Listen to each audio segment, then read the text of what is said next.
Hello everyone, and welcome to another episode of the Daily Gwei Refuel, where I recap the latest news in the Ethereum ecosystem. I'm your host, Anthony Sassano, and today's the 31st of March, 2022. Alright everyone, let's get into it. So you guys will know all about the client diversity stuff that I've been chatting about with the Beacon chain. I've talked about this for the last few months at least, and you guys will know that Superphiz has been an absolutely massive champion of this effort. Now, you can see here Superphiz put out a tweet today thanking all the other people that were involved in this effort. Well, you know, as many people that he could think of, including Evan Van Ness, Ben Edgington from the What's New in ETH2 newsletter, Michael Sproul, myself, Prylabs, a bunch of others. Look, I mean, I don't think this would have happened without this really nice concerted effort from Superphiz and others around increasing client diversity on the Beacon chain. I mean, no one was really talking about it in any big way before Superphiz started making a lot of noise about it. Obviously, you know, it wasn't just him. It was a lot of us kind of coming together and doing this and amplifying the message and all that sort of stuff. And I've talked about it a lot, as I said. But I think that it always takes kind of like, it's always funny. People are like, oh, you know, how can Ethereum be decentralized if there are people out there who kind of like have more power than others or have more kind of clout than others or more I guess, reach than others? Well, I push back on that and I say, well, this is the perfect example of a decentralized ecosystem coming together, right? Superphiz does not work for the Ethereum Foundation. He does not work for any of the core client teams. He does not work for anything Ethereum related at all. From what I can see, he spends a lot of time as part of like the ETHStaker community, the Rocket Pool community, does a lot in the Ethereum community, specifically on the staking side of things. But he wasn't paid to do this. He just basically said, well, there's a problem, right? The client diversity thing is a problem. I'm going to make noise about it. I'm going to get other people bought in. I'm going to speak to the right people that I need to speak to, and we're going to make some noise. We're going to make this happen, and it worked. I mean, like I am so like impressed that it worked so quickly as well. I mean, I say quickly. It did take a bit of time here, but you know, the fact that we got below 66% we got Prism below 66% so quickly is awesome. And I mean, it really speaks to just how amazing the Ethereum community is, that anyone can come in and do this. I mean, as you know, as I said, like Superphiz, I mean, he's a prominent person within the staking community, so he's not just some random off the street, right? But he's not Vitalik, right, for example, or he's not Danny Ryan or Tim Byko, the coordinators, or he's not a core dev. He's a community member who is really passionate about client diversity, and he came and he did this amazing thing and got everyone on board, got us all to kind of like start making noise about it, and it was really good. And you know, I think this isn't obviously the end. Obviously, client diversity is an ongoing thing. We need to kind of like keep this up. We need to make sure that it stays this way, and we keep on top of it, and it gets better over time. And we also need to focus our efforts on not just the Beacon chain, but also the execution kind of layer as well. Sorry, not just the consensus layer, but the execution layer. So next step would be to get people to stop running Geth and run minority clients such as Nethermind or Aragon. So if you're running an ETH1 node or an execution layer node today, and it's Geth, you can consider changing to Nethermind or Aragon or something else there, because at the end of the day, as I said yesterday, Geth is still 80% of the network, and that is not.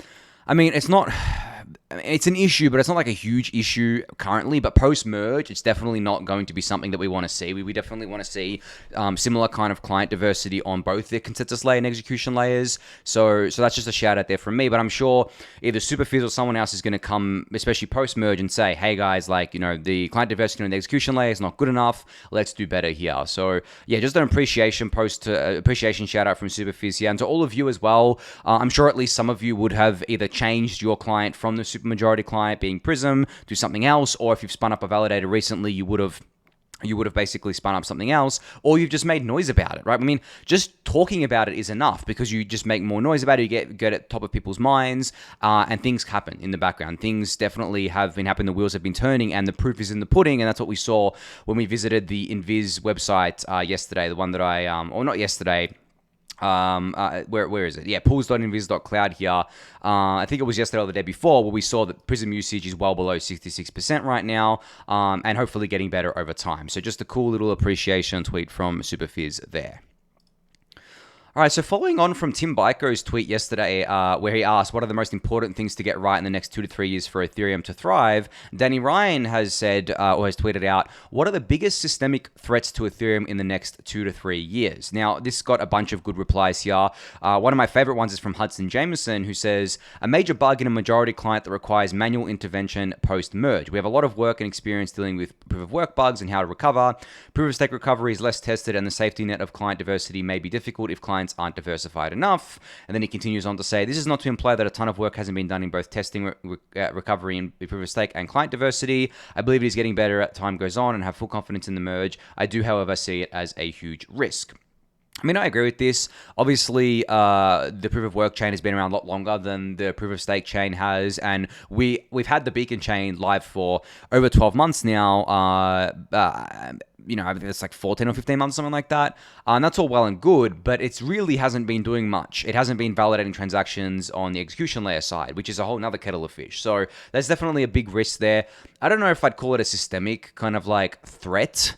Look, it's always funny when I see something like a systemic threat. Like when I think of that, I think of something that sets Ethereum back by a lot, right? By maybe years. Like if something happened, then we had to kind of like fix it, but it set confidence in Ethereum back by years, and it took a lot of time for us to kind of like get back to where we were.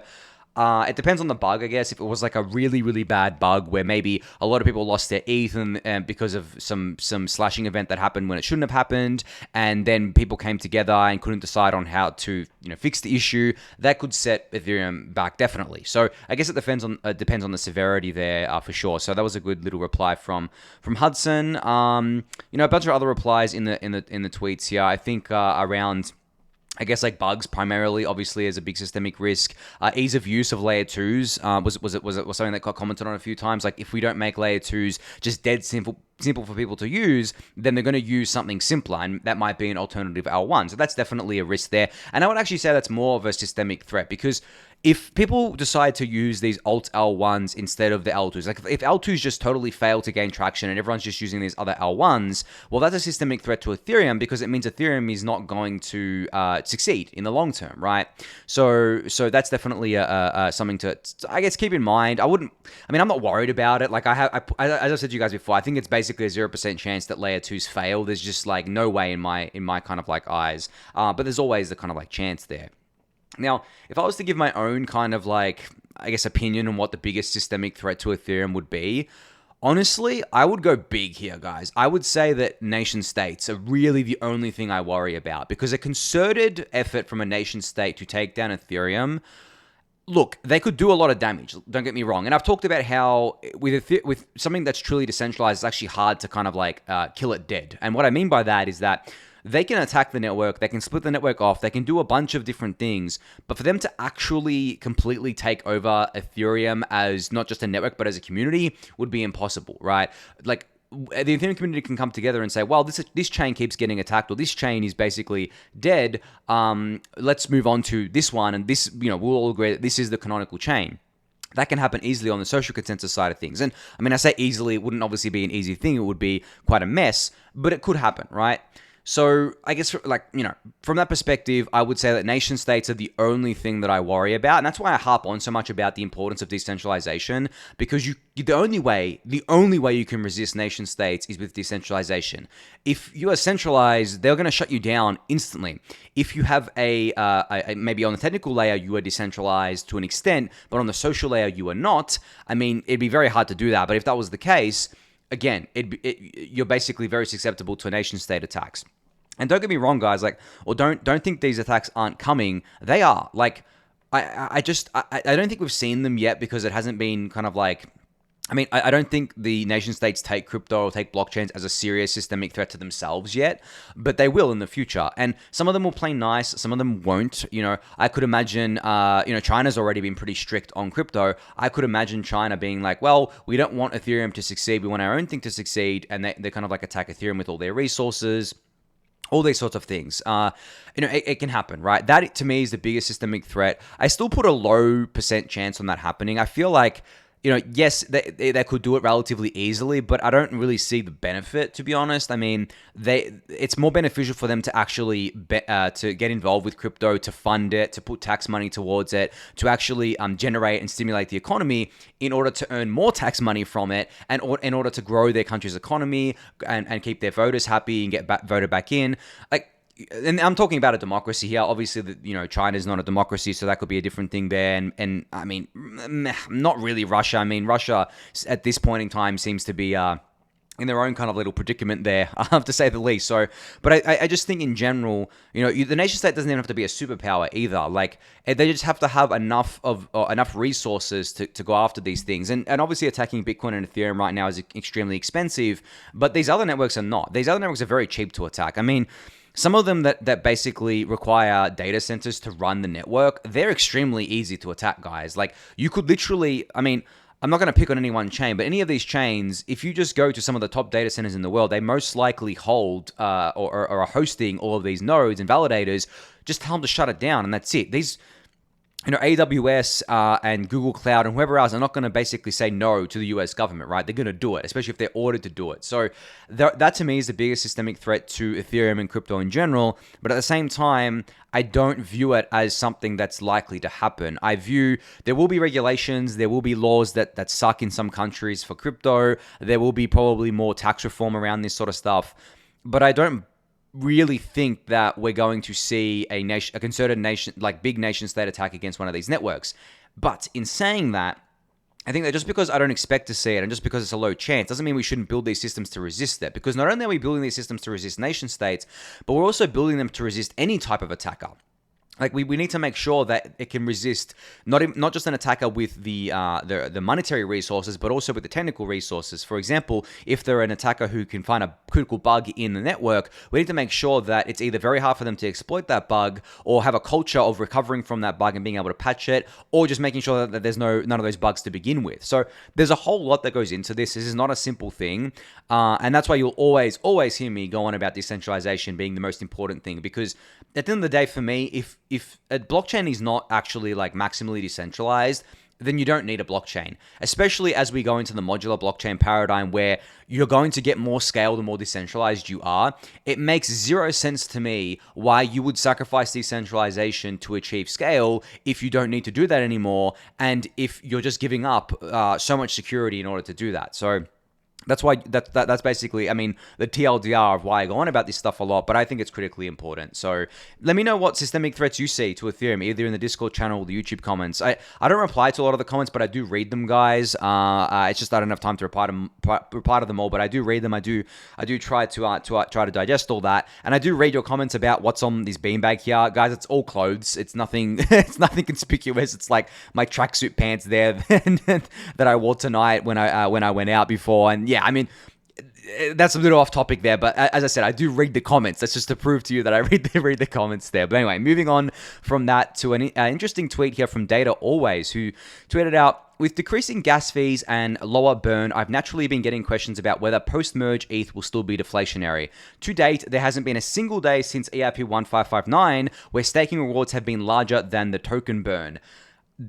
Amazing, right, guys? I think I've mentioned this to you guys before, but even at the lower gas prices that we had, like 10 Gwei or 20 Gwei, we were still burning more than was being issued in proof of stake. Now, obviously, we weren't burning more, taking into account staking and mining, kind of like ETH being issued.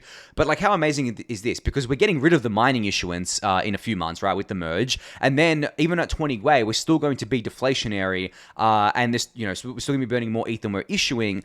And a lot of, and as I said to you guys before, there is a 6 month or at least a 6 month dead period where no new ETH is being issued into the market. So I don't know, like, guys, I don't want to get too bullish here, but like, I don't know how many times I have to repeat myself about how stupidly bullish this is. Not only is the triple halvening extremely bullish with the 80 to 90% issuance reduction, but we still have 1559 going. I mean, I put out a tweet the other day where I said no one talks about it anymore, but EIP 1559 is still burning millions of dollars worth of ETH per day, guys. Like, it's not a small amount. It's millions of dollars per.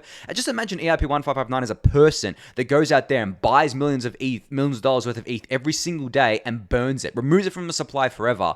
And I don't know. I don't want to go on too much about it because I'm repeating myself so much here, but I love seeing stuff like this because it just reaffirms that. And look at how much like ETH were burning during kind of like the hype, I guess, the bull market cycles. Like, once we go back to that, we're going to be straight back there. Gwei's going to be 100 again. I mean, it already doubled the average. I mean, it's been at 40 Gwei for the past few days. It was 20 Gwei last week. Like, the gas price moves up so quickly when the market gets hot, and the market really is heating up, guys. I mean, ETH is, hanging around 3,400. I don't know how much of you guys kind of like pay attention to technical analysis, but that is like the level everyone's looking at.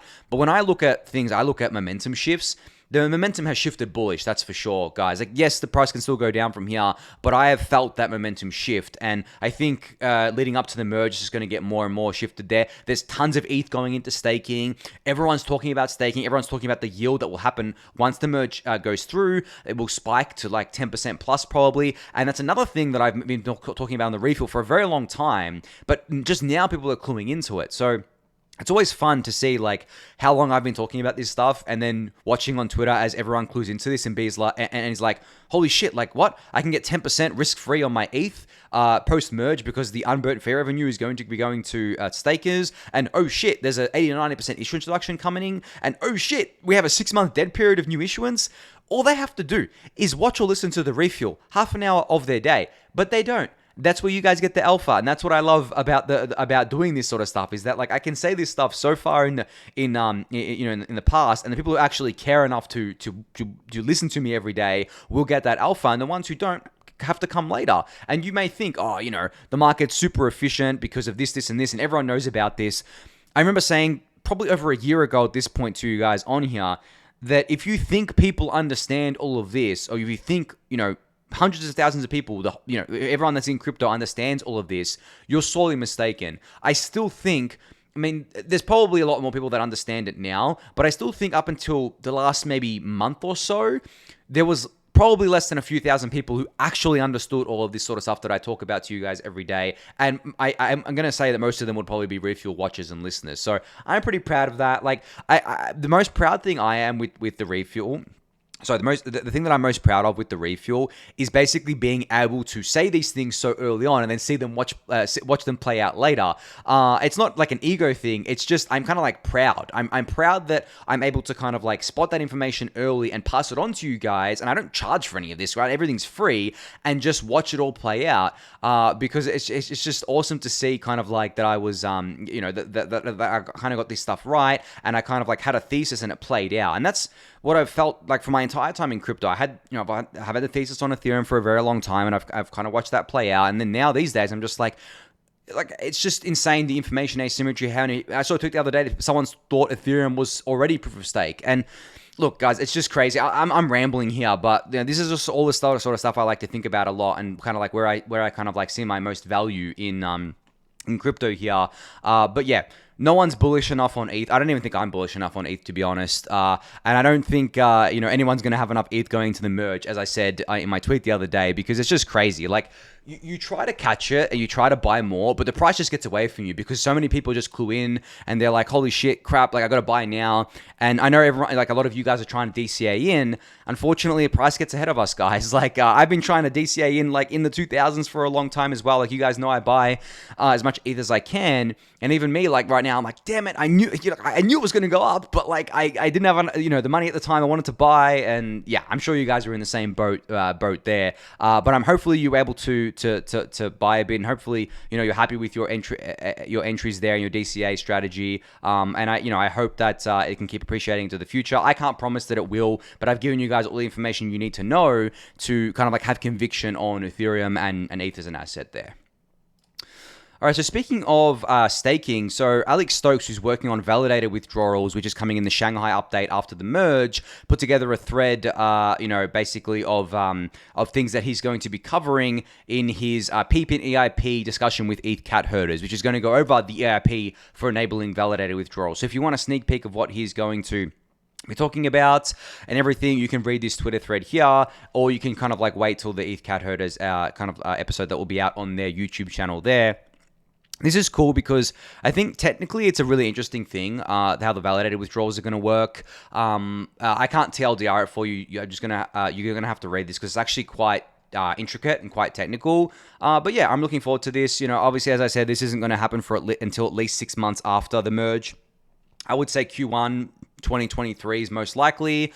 It could even push into Q2. It just depends. But yeah, that's when the kind of be enabled. So at least 6 months of no validated withdrawals means none of the staked ETH and none of the kind of block rewards can be withdrawn. But at the same time, it could be as long as 9 months, or it could be even like 12 months. We don't know. It's too hard to tell at this stage. But yeah, definitely check out this thread from Alex Stokes here. All right, so a new project got announced today on Twitter called Verse, which Kieran here is calling the Hyper Exchange Protocol. And the TLDR is the ability for digital objects to be their own medium of exchange, enables a paradigm shift for media, culture, infrastructure, and identity on the internet. So this is basically got a lot to do with the creator economy and NFTs and basically financializing a lot of this sort of stuff. And what Verse is trying to do is, and I'll just read out what they say here. The Verse protocol enables every digital object to have an embedded autonomous exchange. Structurally, this means that every ERC721 NFT created through Verse is natively backed by an underlying ERC20 market, which is, I mean, pretty cool, right? Like when you think about the implications of this, and there's a nice little graphic here that explains this, it is trying to solve the liquidity problem for NFTs, which obviously, as you guys know, is a pretty big problem. There have been other attempts around this where it's like, breaking up the NFTs into smaller bits or kind of like indexing them, putting them to indexes and stuff like that, like either breaking them up or bundling them together. Whereas this approach seems to be a bit different, where basically you have like an NFT that is actually backed by an ERC20 that is kind of like in an AMM, so you have instant liquidity there for that kind of like NFT or object as they're calling them here. If you want a full breakdown of how this works, definitely check out the blog post from Verse here. I'm still digesting this. I'm still trying to wrap my head around it. I only just saw this before, so I haven't even read the post yet, but I read the TLDR. I kind of looked at the diagrams. I was like, okay, I see how this could work. I see, the value prop here, obviously, but I need to digest it more. So definitely go give this post a read to learn about this new protocol. I'll link it in the YouTube description. All right, so I just wanted to highlight this thread from 100y.eth, which is a Polygon 101 thread. So in this thread, they jump into everything about, I guess, kind of like modular blockchains, how Polygon fits into that, what they're building, all the kind of like solutions they've got going. As I mentioned yesterday, they have a new solution called Polygon ID that has just come out. But on top of that, they have all their other things like the POS chain, the ZK teams, Polygon Nightfall, all that sort of stuff. So if you want to refresh, if you want more context around all of that, definitely check out this thread from 100y.eth. It was very, very good. It's only 22 tweets, so it's not that long, but there's a lot of alpha packed in this thread. And as you guys know, I'm a Polygon advisor, just a disclosure there. But I mean, at this point, like, I don't even know why I have to disclose that anymore. You guys know that. Plus, I mean, Polygon's doing so much amazing work for Ethereum that even if I wasn't an advisor, I'd still be talking about them all the time. So, But anyway, go give this thread a read. It'll be linked in the YouTube description. All right, so an update out of DeFi Saver where they've introduced automated stop loss and take profit options for MakerDAO vaults. These new automated strategies allow users to set threshold prices below or above which their CDPs will be automatically closed securely and trustlessly. This is pretty cool. Obviously, a lot of people use Maker CDPs or vaults, as they're called these days, in order to leverage up on ETH. So you put ETH in, you borrow DAI, you buy some more ETH, you may do this recursively a couple of times, and you have a liquidation price that you monitor. Now, what if you could automate stop losses and take profits, which basically means that if it gets to a point where you're like, oh crap, like I got to close this position because, the market's getting dicey and I don't want to get liquidated, well, you can automate that. And on the flip side, take profit. What if you've kind of like gone long on ETH through a Maker vault, ETH has doubled in price, and you're like, okay, I should pay down some of this debt. I've made a bunch of money. Let's pay down this debt. And this could be automated through DeFi Saver as well. So if you are someone who uses, CDPs and you have to do this manually, look at DeFi Saver, see what's going on there. They may be able to help you with their automated strategies here, which I think are pretty cool because, look, I mean, DeFi Saver came about, I think, originally because to protect people from getting liquidated in general with Maker CDPs and vaults, because a lot of the time, people would get liquidated because they were either away from their computer and they couldn't access their computer or their ledger, or they were sleeping, and you needed an automated way to save your positions. And they've just kind of grown from there. They're trying to do kind of like automated strategies for all kinds of DeFi things. And I think this is pretty cool. Like, I would use this. I mean, I don't typically use my Maker vaults for leverage. I don't typically trade on leverage at all. Like, if I don't have the money to buy the ETH, I just won't buy ETH that day. If I did do that, I would use something like this because I'd be too concerned that I'd either be away from my computer or didn't have my ledger on me or didn't have my lattice on me or was asleep and the market just tanked 20% overnight or something. Because it can do, I mean, ETH can go down 20% while you're sleeping, guys. Like, this is not an unprecedented thing. This has happened multiple times in the past, few years even. So I think, if you're into this sort of stuff and you're happy with kind of like, kind of like risking stuff and doing leverage trading and stuff like that, definitely check out DeFi Saver's tools to kind of like lower your risk and automate this whole process here. All right, so final shout out here to GitPOAP, who says that if you've ever contributed to one of these projects listed below, you're getting a POAP on April 7th that you can claim at GitPOAP.io. So the projects include things like Truffle, Gitcoin, the POAP project itself, Ethereum.org, the Beacon Chain website, OpenZeppelin. I mean, there's a bunch here. So if you've contributed to them in any way, on Gitcoin, on GitHub and on their platforms themselves, then you'll be getting a POAP. I know a lot of you guys love these POAPs, so definitely check this out on April 7th, GitPOAP.io, because you'll be able to get one there. So I just wanted to give a shout out on that. Now, I have a few minutes left here. I did want to talk about something rather important, I think, today. So, look, the markets are getting, like I've talked about the markets a little bit recently. The markets are getting, heated again, right? It's going back up. We could be at all-time high before the merge. Who knows? Maybe we are, maybe we won't be. What I want to talk about and what I've seen too much of lately is people get greedy really quickly, The market moves up, ETH moves up from 3,000 to 3,400, and all of a sudden, everyone gets super greedy, and they're like, oh my God, we're going back to all-time high, everything's going to be great, I'm going to be rich, I'm going to buy a Lambo, blah, blah, blah. And I'm not talking about specifically any of you guys. I don't really see this happen in the Discord channel, but just more broader, in crypto. And I think this is extremely dangerous because when people get greedy and people get FOMO, they tend to do things or act irrationally, and especially with leverage trading, as I was just talking about. And I think that I just want to warn you guys against these sort of things. Leverage trading, so basically borrowing against your existing assets to go long on that same asset potentially, is very, very risky. It's very easy to get liquidated if you're not careful, and a lot of the time it's not worth the risk.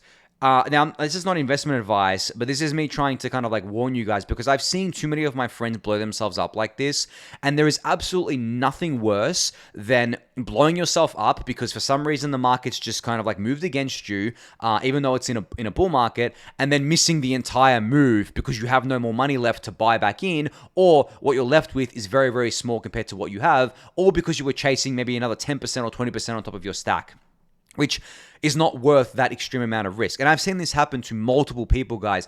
It is terrible. Mentally, it is terrible. Like the stress, the anxiety, these people don't want to even be involved with crypto anymore because they're like, why would I even care what's happening anymore? I lost everything. I don't even get to share in the excitement anymore. Every time they see the price of ETH going up, for example, they get really pissed off because they're like, I could have had this, I could have had that. I just want to implore you guys to be very careful. If you're leverage trading and if you want to do it, you can do it with a small part of your stack. I've seen people do it with their whole stack, and it is just insane to me. As I said to you guys, I don't do leverage trading because of the fact that it's just way too risky for me. And if I did do it, it would be a small part of my stack, and I would make sure that I had like all these automations in place to protect myself. So yeah, as I said, not investment advice, just advice in general, because I don't want to see you guys blow yourselves up. I don't want any of you that have built an ETH position, that are along for the ride, that are really excited about Ethereum, to lose that spark because you blew yourself up trying to increase your stack by a little bit more. That's simple as that. I've seen too many people do it. I don't want to see it happen to you guys. And I think on that note, I'm going to end this episode there. So thank you everyone for listening and watching. Be sure to subscribe to the channel if you haven't yet. Give the video a thumbs up, subscribe to the newsletter, join the Discord channel, and I'll catch you all tomorrow. Thanks everyone.